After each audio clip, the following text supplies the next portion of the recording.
start since I've got the microphone. Hello, I'm Charlie Adlard. I drew The Walking Dead. I think that's... Oh, thank you. A round of applause there. Yeah, I think you could guess what that comic's about, I assume. Hi, I'm Bim Eriksson. I'm from Sweden, and my dystopic comic is a book called Baby Blue, which recently got translated into English by Fantagraphics.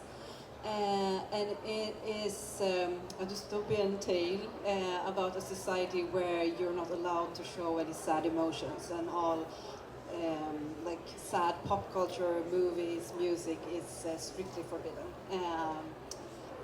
But there's also always a resistance, so it's a little bit of hope in that one as well. I'm Chrissy Williams, hello. I'm the writer of Golden Rage. Yay! Thank you! Which is out with Image Comics. The sort of description of that is it's Battle Royale meets the Golden Girls. Older women who've been deemed useless to society and are cast away on an island to make friends and fight to the death. Yeah. Great. I thought, except for the very last bit, I thought, ooh, that sounds something to look forward to.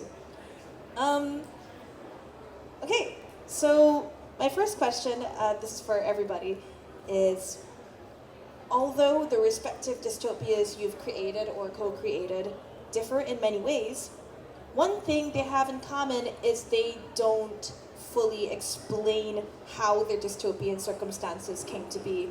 By which I mean, you know, there's no kind of issue that sits people down and says, well, the world used to be like this, but then this happened, this happened, this happened, this happened, and now here we are.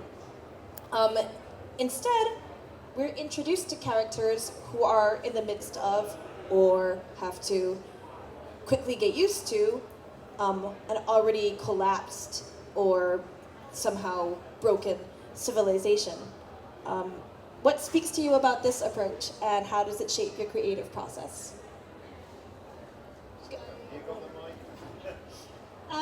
Yes, in Golden Rage all takes place on one of these islands. So you meet the community of women that are there, you see new arrivals, and what we look at is their life together, that they are rebuilding in some fashion. What kind of dystopian world would possibly have scorn for older women? Would possibly undervalue women's rights? Could possibly be making draconian measures in different countries about fertility rights and women's autonomy over their own bodies. What kind of society, I ask you? Yeah. So we didn't feel the need to show any part of that. I don't want to show any part of that. What I want to show is the women and how they are choosing to live now that they're in this other place, and they are getting to make up their own rules and start again. And that to me was the more interesting story to tell. That's where we've sort of started. Should I go next? Sure. I actually just talked a little bit about this before we entered the stage, because this was really important for me when I started to create Baby Blue, because I mean, I found it like kind of annoying in some books where it said like, we're here and this had happened and everyone thinks this. I mean, like, I think we live today, and if we would take like, ask 10 people on the internet and ask like, what world do we live in? And you would have like 10 different answers. So that's why I didn't want to like tell the reader exactly what happened, because I wanted the reader to kind of discover the world as them read it. And the fun thing about that, I think you get so many different readings of the story. Every time someone is like you know, doing like small reviews on Instagram or something, and then they say that it's about something completely else. Like, yeah, I feel like it's about loneliness, and I'm like, okay, I can feel like you have like those feelings yourself, or I feel like it's this like queer tale, and then it's like, okay, so you battle a lot of things like being trying to like navigate this world. So I think that's what was important for me to everyone could pick something that they saw specifically in the story. Oh, I'm the artist. What can I say? There's a writer on mine. You really need to ask him. What Robert told me was the start of the, obviously in The Walking Dead, the zombie apocalypse that's not relevant to know. It's the story is the human story. And it would almost be a distraction to have to try and explain all the reasons why and this. It was just, yeah, it was not a worthwhile experience to do. So, you know, and that's kind of why I came on board with the book as well, because I realised things like the zombies, the apocalypse, everything else was basically the least important part of the story. It's a sort of a kind of a device to get the characters from A to B, and you know, I think we could say it's all about the characters, isn't it? Well, I mean, for you specifically, because you know, well, Bim also an artist, but you know, you wrote and drew it. So, would you? I don't know how easy this is to answer, but would you have, or how would you have approached the art differently if it had been the sort of, you know, we all know how this happened, and now people are dealing with this thing that we know about. If that makes sense. Right. God. Probably not, because at the end of the day, I just draw personally. I just draw like I draw. You know, it's like every project I do, I choose. I do ask myself every time I embark upon something new, is like, how am I going to draw this? But the style remains the same. It's more a question of how I approach it, what equipment will I use for this, you know, as opposed to I'm going to change my style. So yeah, sorry, I wouldn't have changed it at all. No, that's great. But is it easier if you get more like info? Like if you would have known like it's set in this world and it's like that and that, is it easier to like start? Of course, yeah, the more information you get, the better. Yeah. But then sometimes it can be a bit overwhelming when you get, you know, if a writer comes to you and you've got to sort of trawl through, you know, pages and pages and pages of whether it's reference or you know, sort of synopsis, you know, sort of getting a bit more intimidated by it then. So not working with Alan Moore anytime soon. The trick is to almost edit out in your own head what a writer wants. Because I work with a couple of guys, you know, and they're no better or worse than any other writer who do put everything on the page. But you think, yeah, I can sort of see what they're doing. They're just getting it out of their head.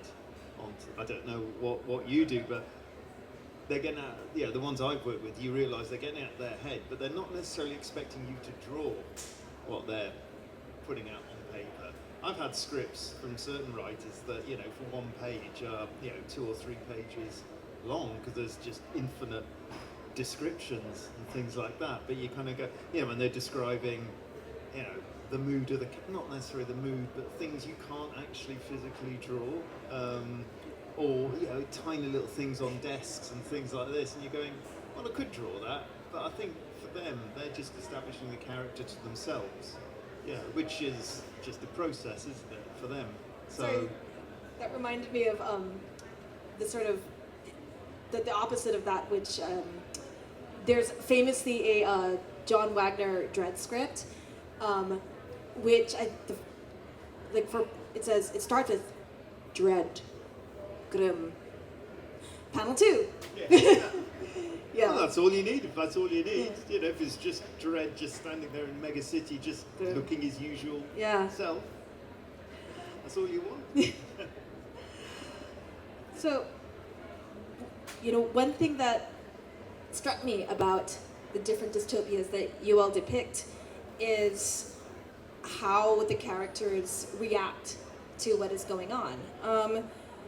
you know, in Baby Blue, for instance, your protagonists have formed a resistance against the ruling regime, which is ideological as well as about survival. Whereas with Charlie and Chrissy, in your comics, your characters are much more focused on enduring and surviving. You know, I don't know how you would mount a sort of resistance to the zombie apocalypse in the sense of, like, you know, campaigning against it or something. And in Golden Rage, you know, they're just on the island. They're not trying to, you know, they're not thinking, okay, how do we get out of here? How do we get off this island? They're just trying to survive and make their lives.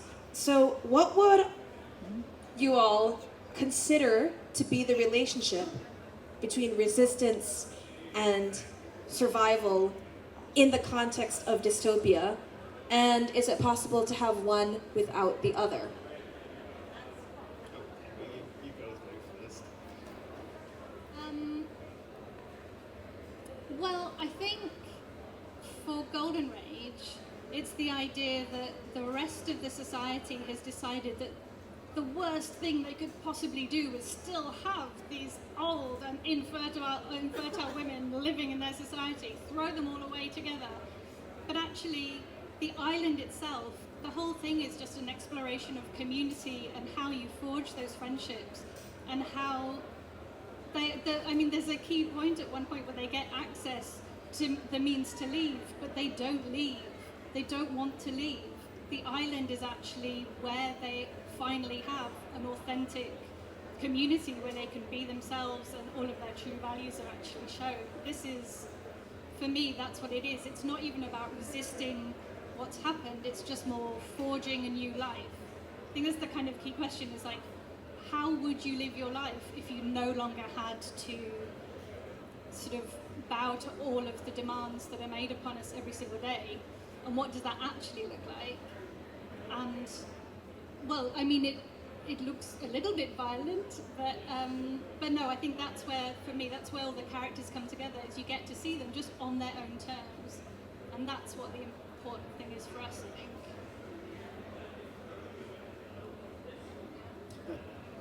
Can you repeat the like last part of the like? It's okay. Resistance and endurance or resistance and survival in the context of dystopia. What's their relationship to each other, and is it possible to have one without the other? Like, can you have resistance and not survival, or survival and not resistance? I think you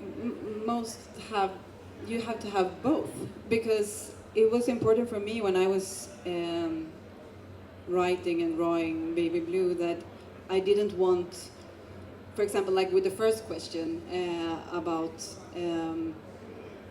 where we start and how society is, I wanted it to be like this is not like enduring and here is the resistance and everything is fine. I wanted the resistance to be like violent and also a little bit shitty, because everyone that like have been in a club or something has been like, ooh, like, yay, this is my people, but it's also like this person is like a really shithead, and I mean, like, I really wanted like the resistance to be scary and have a lot of like power differences as well, because I think everywhere there is power, there is also like misconduct, and so I really wanted to like portray that as well. So, but I mean, the main character is Betty, and she's like trying to like maneuver in this world that she can't like be herself, and she's not allowed to show emotions, and she ends up with this like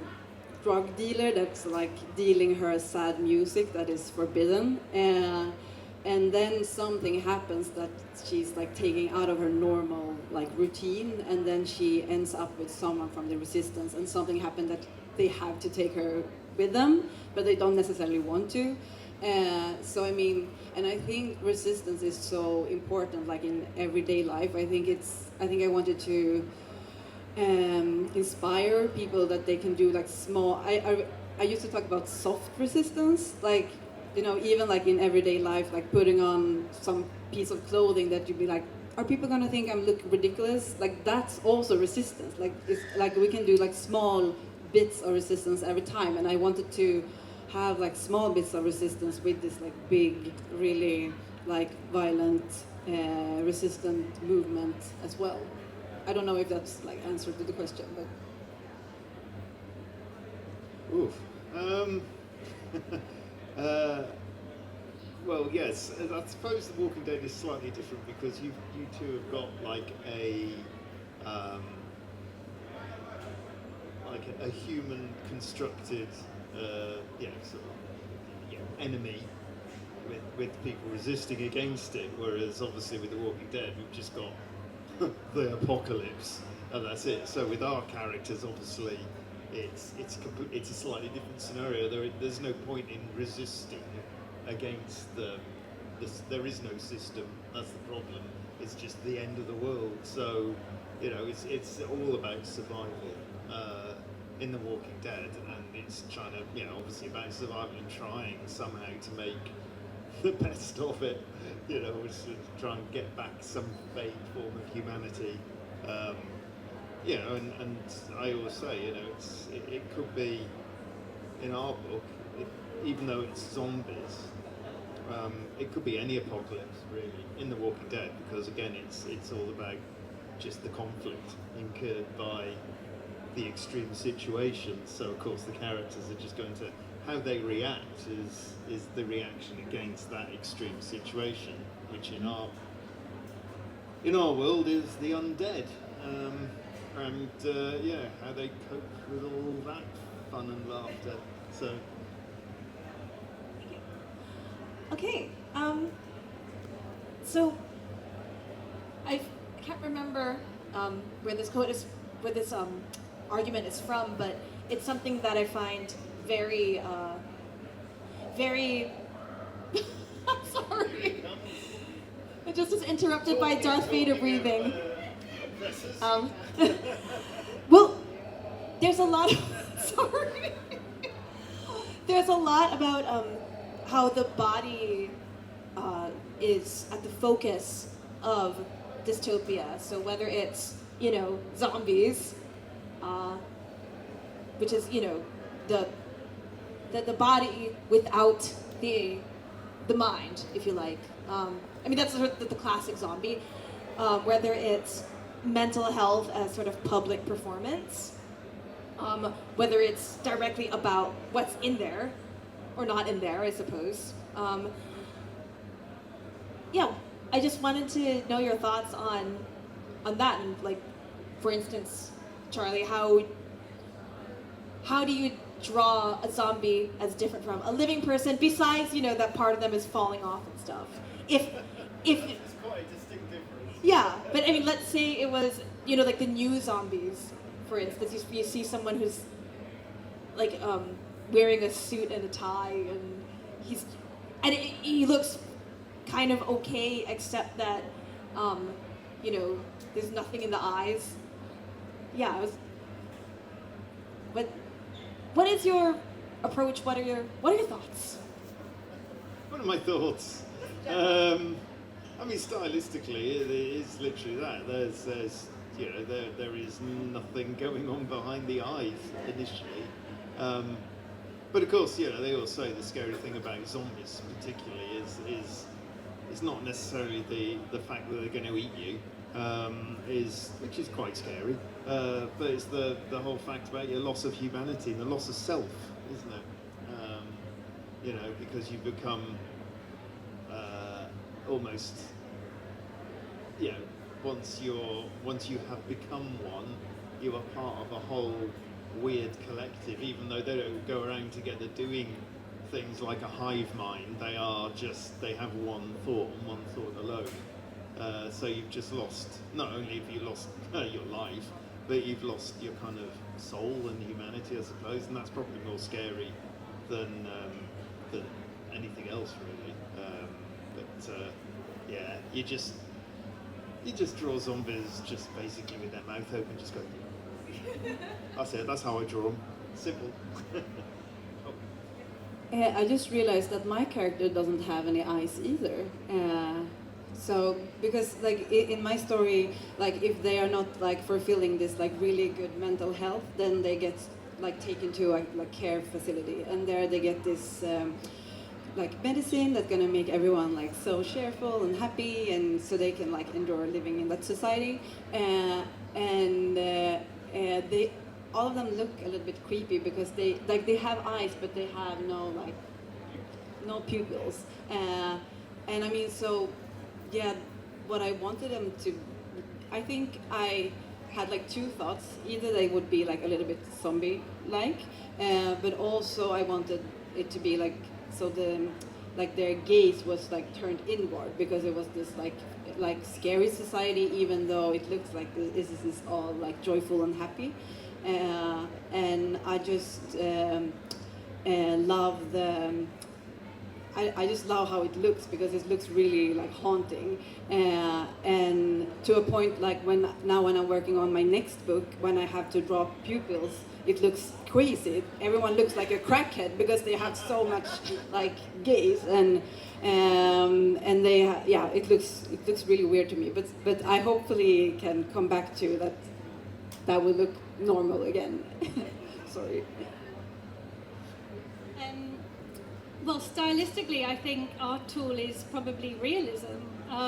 So the artist Lauren Knight, who has drawn Golden Rage, and the colorist Sophie Dodgson, what we've done is whatever the opposite of a thigh gap is. Like, it's about trying to create really authentic, various, credible old women silhouettes, bodies. Like, we staked that out really early. In issue 1, there's a scene where they all go and have a sort of a bath, a public bath together. And we have, you know, I was about to say bare naked old ladies, but that sounds a bit weird. But what we use is we use realism to just not try and create any artifice about who these women are. Because I was thinking that if the key thing for dystopia is that it's invented, right? It's a fiction. But I think the reason we're seeing so many more things about menopause, postmenopausal experience coming out is that for so many women for such a long time, it has felt like a dystopia when you hit a certain point, and suddenly it feels like the entire world is treating them differently, whereas as far as they're concerned, they're still within it trying to fight for it. So I think this, for us, although the whole thing is framed as a fiction, really it's the realism and the authenticity of their physicality, their interactions, their characters that is what binds it all together.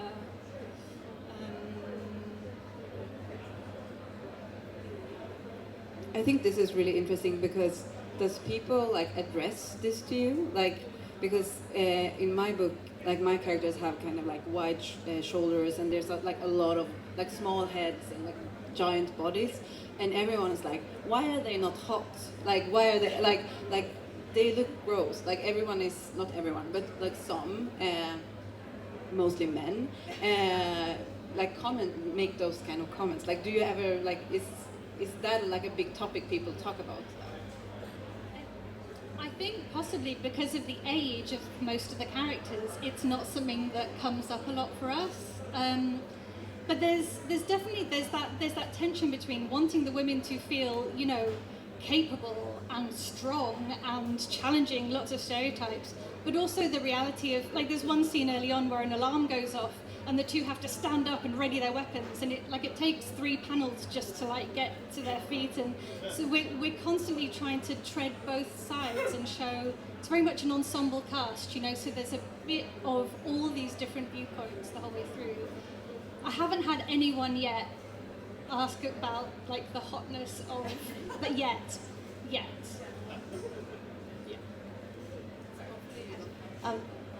Charlie, I had a question for you specifically. Okay, so in The Walking Dead, we sometimes see characters who were alive before, and, you know, in like the horde of zombies, maybe there's, you know, a few that break off to the side or something, and you go, hey, that's that guy from, you know, the thing. No spoilers, but so is that I mean, is that in the script, or is that something you add in? And if it's the latter, what inspires you to do that? Oh, yeah, well, actually the weird thing is, after 16 years of drawing the bloody thing, and 186 issues, I never put people in as zombies. Oh, I did it once. And that was very embarrassing, but I'll tell you anyway. It was a vague attempt to get my name on the Adam and Joe Six Music radio show years and years ago when they were on Six Music, and I thought, oh, they're into pop culture, I really like what they do. If I put them in as zombies and tell them, send it into Six Music, perhaps they might put it on the radio. Never did, the bastards. So I've never liked them ever since. Yeah. That's Vince Gilligan and Adam and Joe. There we go. They're on my blacklist. But no, I mean, obviously that's in the script. Robert said, let's stick such and such in, and again, it's all down to, the sort of the humanity of the thing when you suddenly see, that's almost the worst case scenario, especially when, you see a loved one or whatever that's been turned and is a zombie, and you know full well they're standing there physically in front of you, and especially if they've been recently turned and you've got this person that you've had a relationship with for how many years, or a family member or whatever, and nothing's there, and would you put a bullet through their head? That's the thing. Would you have the courage? I mean, I think what I find really interesting is I remember when they're in the prison, and one of the convicts, he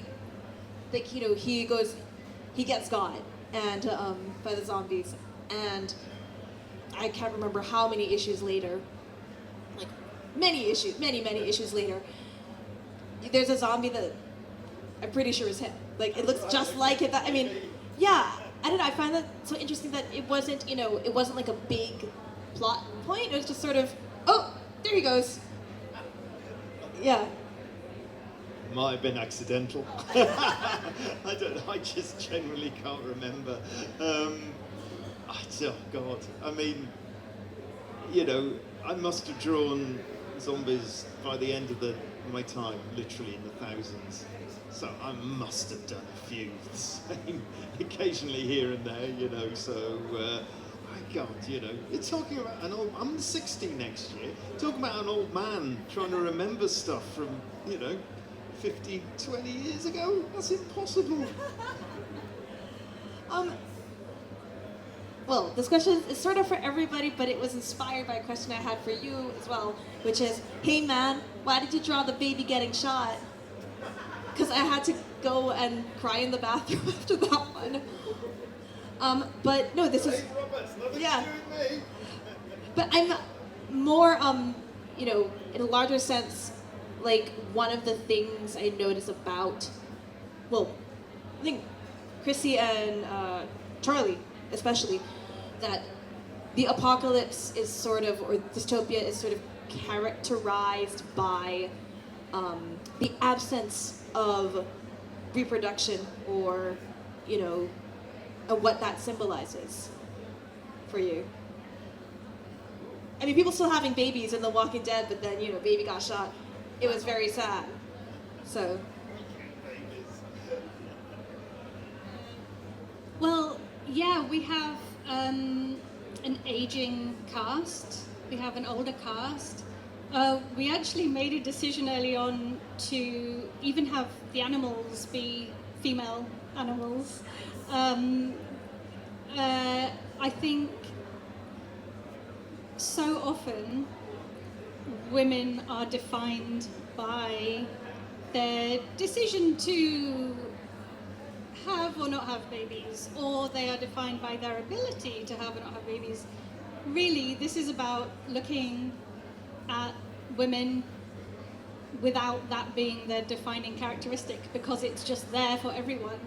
I really love this idea that it's the it's the people who were valued least who are cast away, but look at the amazing society that they build themselves and the strength and all of the nuance of that. Yeah, I was just thinking, sorry, this is a sidebar, but before when you said trying to remember things, look out that they don't build an island for comics artists at a certain point, and we're going to go around and then we can have one with the male cats and they can, no, sorry. Sidebar. Oh, am I answering that? No, what's Kelly's question? Yeah, no, I said yeah. What was the question? I was still thinking about an island full of comic artists now. Would it be a great island or a terrible island, exactly? It would be utter chaos, because all we'd be able to do is draw. None of us are practical. What the hell else could we do, you know? I know I only know one practical comic artist. You know, and we'd get him, so long as he was on the island with us, that's fine. He'd build us everything and do all that, and we'd just sit around, I don't know, drawing, which is really useful on a desert island when you're trying to survive. Sorry, Kelly, what was the question? About reproduction, futures, and the environment. Oh, right. Well, sorry, well, I know, yeah, we kill kids. God, I don't know. That's a tricky question to answer. I suppose our characters are too busy killing zombies to think of anything else. But hey ho. I suppose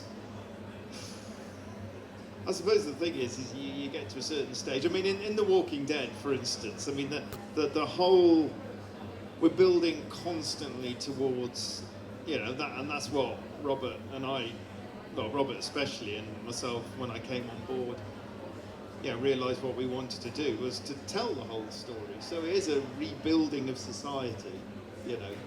That's what happens, you know, they go from, you know, a small, at the right beginning, a small little encampment of a couple of tents and cars, then they move to the prison, which is slightly bigger and more societal, then they move to, the name of the Alexandria, which is now a walled town within, you know, Washington DC and everything, and eventually we see them move to, you know, a whole town which is, you know, sort of even got a government and everything, and you know, spoiler alert, we finish off.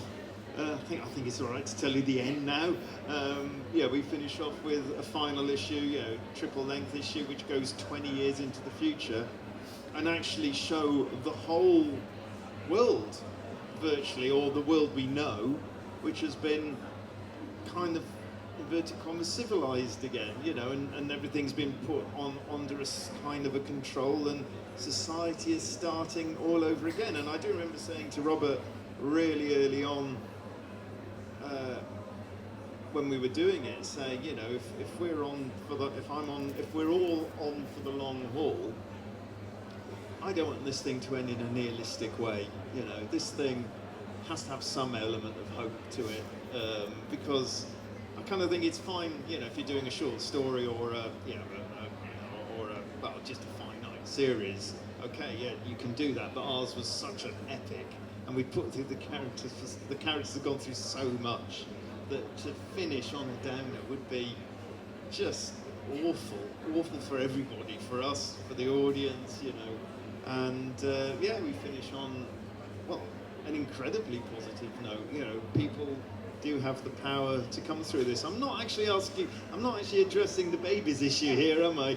But I suppose there is a future. Therefore, people will procreate.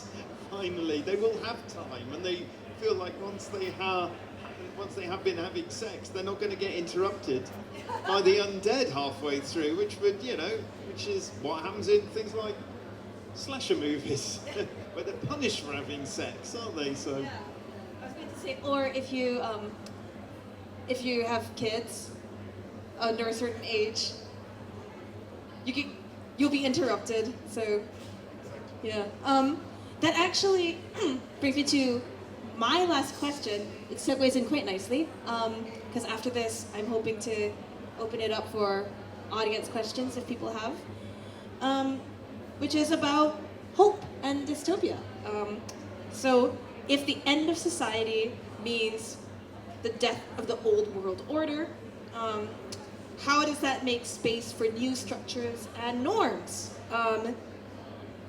Do they present, are dystopias opportunities to remake society in a better way, or are they just kind of, do they put a sort of new gloss on old tendencies and, and old cycles repeating themselves?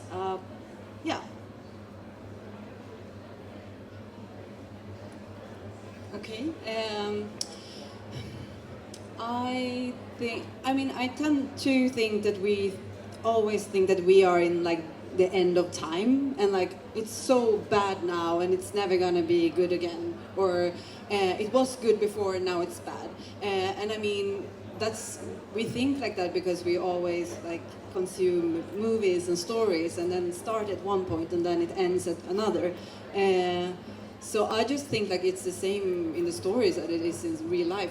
Like, what says that it's can't be like really, really bad? But like, what says that it's the end of the world? Like, if not like the Earth is exploding, then it's like, what does that mean even? So I really think like, I mean, you talk about like catharsis, like everything have to burn down to like build it up again. So I don't really believe in the end of the world.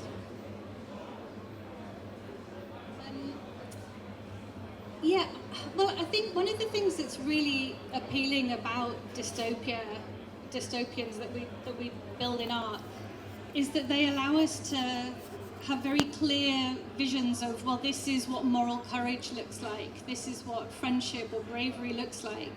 Because living in the modern world, it is much more complicated. Like, to be able to, going to the supermarket can be an act of moral courage depending on what you decide to buy or not buy, or it's a very complicated thing to live in the modern world and feel yourself to be an ethical human being.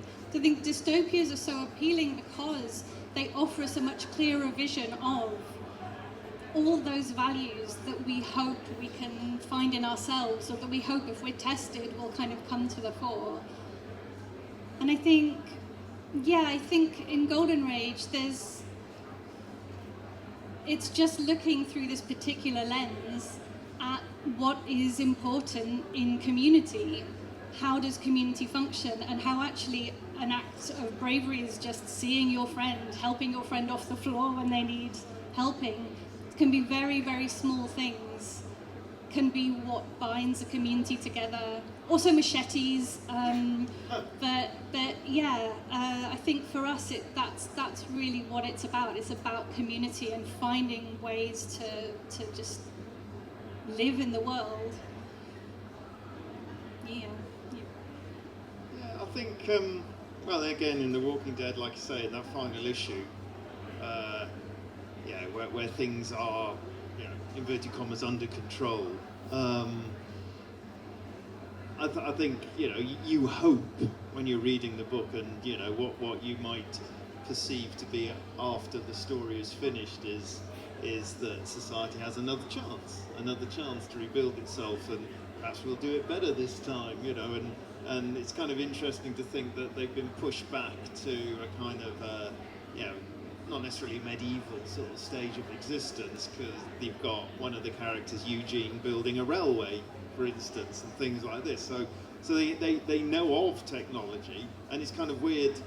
What would society be like after you've gone through something like that, and you're used to your iPhone, and you're used to your internet, and you're used to your computers, and it's everything that is part of modern day society, and it's all taken away from you, yet you've still got the knowledge of it from previous time.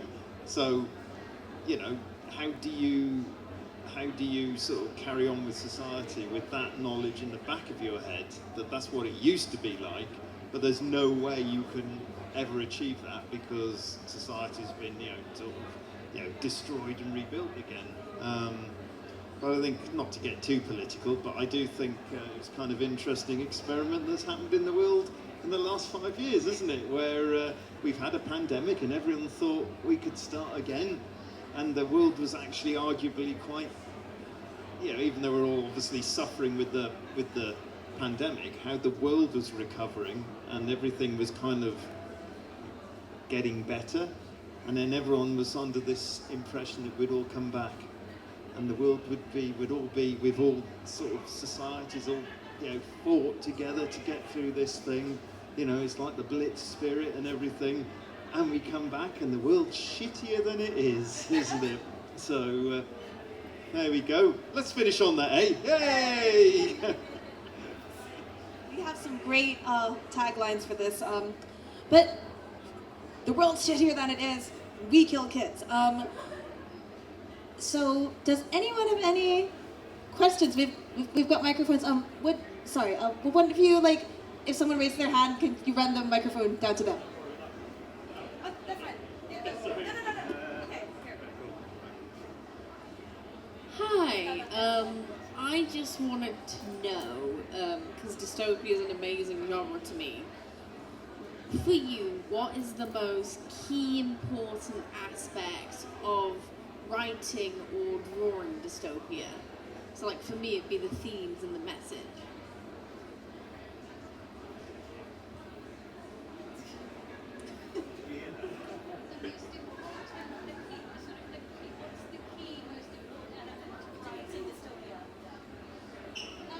I guess just making something that feels believable.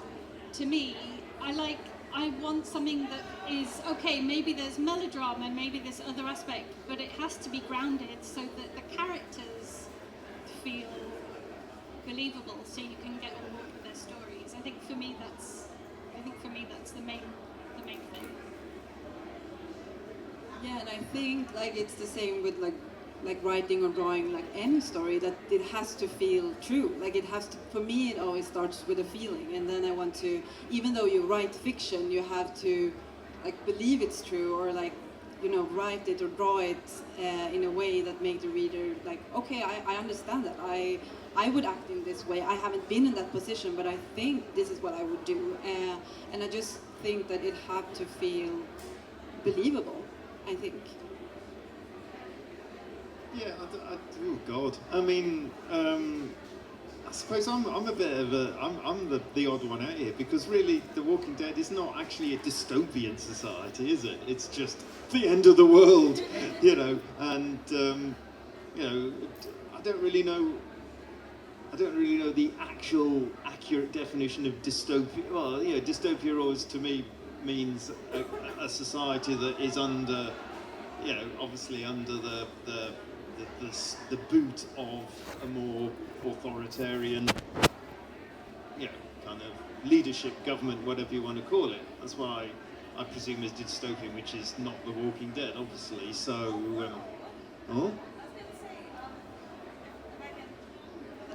Sorry.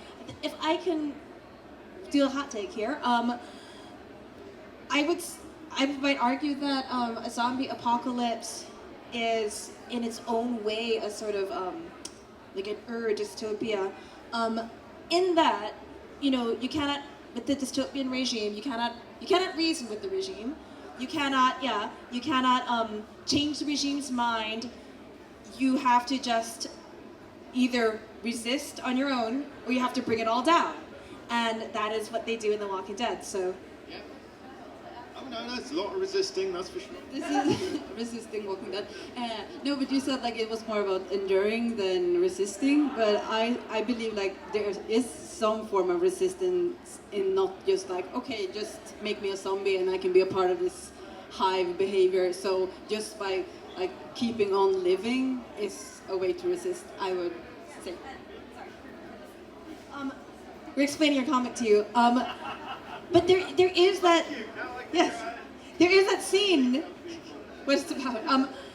In like issue, it's quite early on, where Kara, the blonde lady, yeah, she basically, you know, there is a contrast. So you actually do see someone who's not resisting because she, spoilers, I guess, but she's basically so terrified of being alone that she kind of just snaps, and she lets a zombie just rip her throat out, and she's smiling when it happens.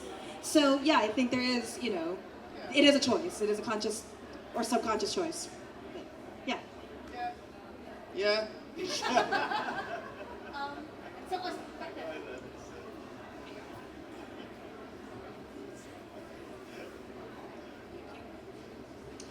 Hello, so this question's for everyone really. So I'm a big sci-fi fan, and particularly when it comes to like dystopian sci-fi, I always think of things like Blade Runner, which is that kind of big, the sort of futuristic megacity, which can be beautiful but also kind of oppressive.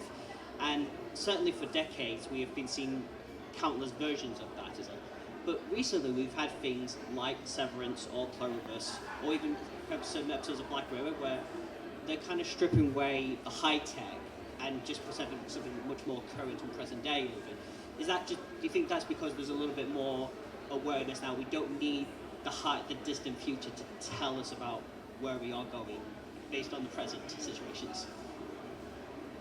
I suppose, since I've got the microphone, I suppose when, yeah, like you say, Severance and Pluribus, which equally amazing shows. So, well, Pluribus so far, only 2 episodes in, but it's good. Yeah, I suppose it hits home more, doesn't it, when it's closer, when it's less futuristic. I mean, it's a really obvious thing to say, I suppose, but when it's less futuristic, yeah, Blade Runner is as great as it is. It is a more of a fantasy rather than, you know, some the shows you've just referenced. So it would impact a bit more on you as a viewer, definitely, because you can relate to it so much more than a bloke going around blowing up replicants. Yeah. So I agree.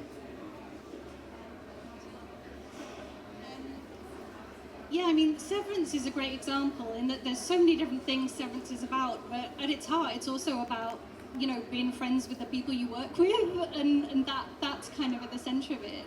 Like, the most, in quote marks, dystopian thing that's ever happened to me is giving birth, having a baby, and the world carrying on, and the day before it was all as I knew it, as it was, world carrying on, but my world suddenly becoming, like, just minutely focused into the atom, like just so different, and yet everything else is normal. Everyone thinks they know your place in it. They can tell you, they see you have a bed, so it's baffling. And if the whole thing of dystopias is it's the fictions that we create to try and make sense of our different lived experiences, like everyone has their own version of this is my dystopia, this is my, how does no one else see the weird shit that I'm seeing? What is happening?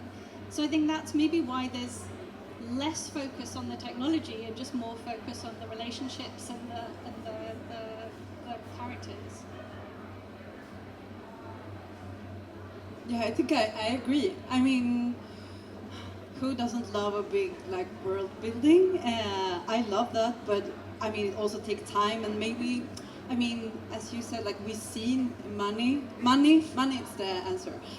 No, but I mean, we've seen that a lot, and as you said, I mean, like the most scary thing is really like what's going on inside me, and I think that we haven't explored that as much, and I mean, maybe we're just like in a way when we explore like the I don't know if this is a saying in English, but in Sweden we say the lilla livet. It's like the small life, this like the life between you and me, and like everyday life and family and friends. And there's so much there that we haven't discovered, and there's so many new voices that get the chance to tell their stories. So maybe it's about that. But it's a really good question. I haven't thought about it before. Thank you very much.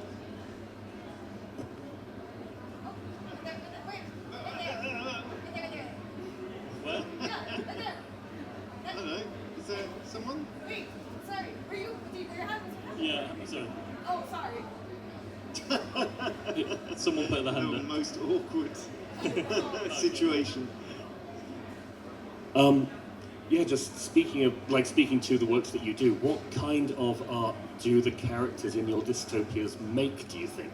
Like, are there people hiding from zombies doing mini comics about being a tax accountant or a quantity surveyor, like this forgotten world? Or yeah, like how do you make art in a dystopia, I guess, and what are your dystopias? What kind of art do they produce? Ethel the Aardvark goes quantity surveying. Sorry, Monty Python reference. God. What an interesting, wild question. Well, you know, I don't think ours are doing much art. They're too busy protecting themselves from imminent attack from. I'm sure.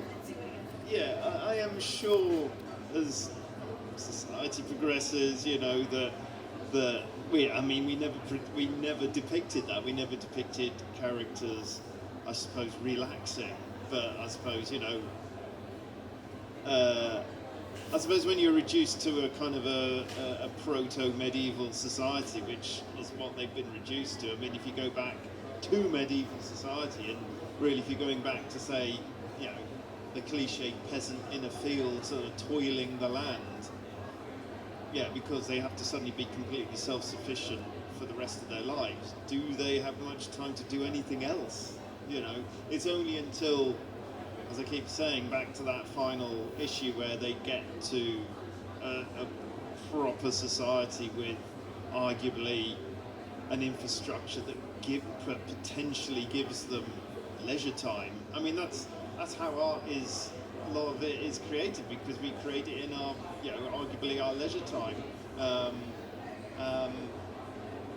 You know, the only art that was created, I don't know, I can't really specify a certain century or whatever, but let's talk about medieval again. You know, the only art that was created in medieval times was for wealthy people, for the church, for things like that, and the artists who were working for those organisations were specifically sort of, you know, brought up to work for the church and wealthy landowners and things like that. You wouldn't get a peasant sort of doodling away in the back of his hut, you know, as he was tending his, you know, pigs or whatever. So it's only until something like leisure time was introduced into whatever society, probably not until, I might be guessing here, but I assume not until the 19th century, probably. I don't know, you know, where people, I don't know, you know, but, you know, when people properly had, when even the what was perceived to be the lowest of society, inverted commas, were given a chance to, you know, have a bit of downtime. So yeah, it's kind of interesting. Sorry, what was it?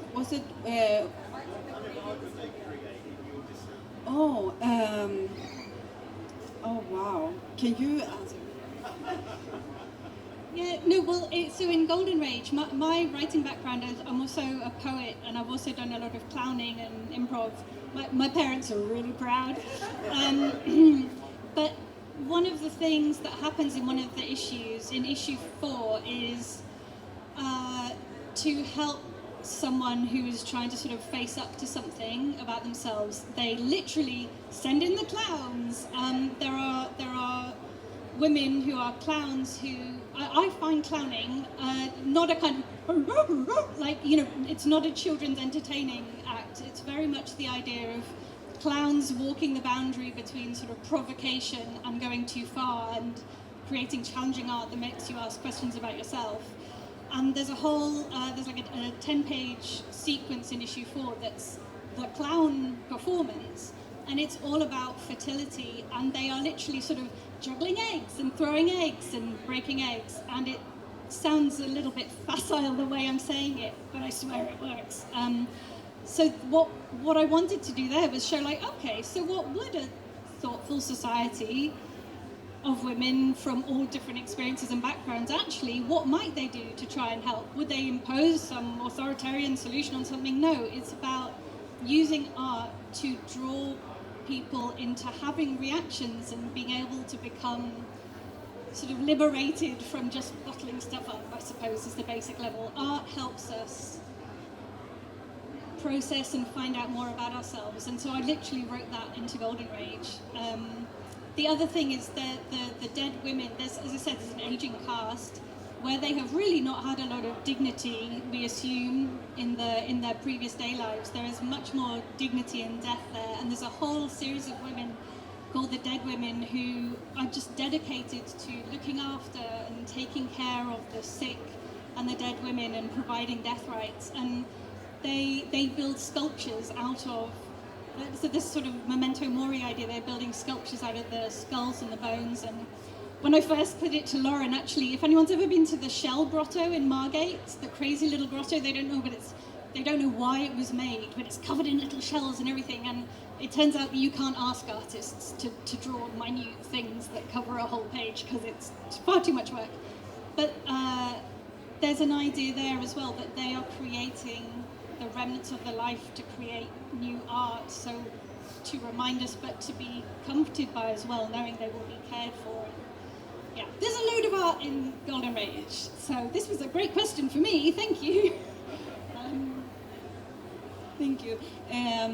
I just recall that, like this resistance, they live in a huge mansion in the forest, and actually, like one of the, not the main character, but like one of the main characters, she actually have like a drawing table in her room where she made, I think I even like made small details that she made small comics. What kind of art? I mean, I would say comics then, or maybe like more street art, and because there is this big like resistant movement, and I just imagine that they would do like street art, something that could like catch the eye of someone that is not a part of the resistance, and I also have the feeling like, since like all this sad pop culture and art is forbidden, I think that they would also like to produce that, because in the comics they have they enter like a big speakeasy where it's a club where artists can perform their sad music, and they also watch sad movies like Eternal Sunshine and Brokeback Mountain. So I mean, I think maybe not all of them create art, but they want to make sure that people can access the art that's already been made, and yeah, and also just like having this like, I don't know, comic underground scene movement, I imagine. Thank you. I just looked at the time, and we are, running right up against 1:15. So I want to say big thank you to all of you, first of all, and all of you out there. And can you tell our audience where we can find you this weekend? Well, I'm not tabling, but I'll be signing wherever, I don't know where, but 2:30, somewhere where there's tables, somewhere. So, yeah. Oh, if anyone's interested, also, I've got some LPs of my band for sale, so, and I will sign and sketch them if you want. What's the band called, Charlie? Cosmic Rays! Come! We are very good. I also think I will be signing at 2:30, and I think it's the table just over there. If it's the same place, yeah. Maybe you are. Well, we've got a table B3 just right by the doors down this road, and this is what Golden Rage looks like. Come and find us, and thank you very much, Kelly and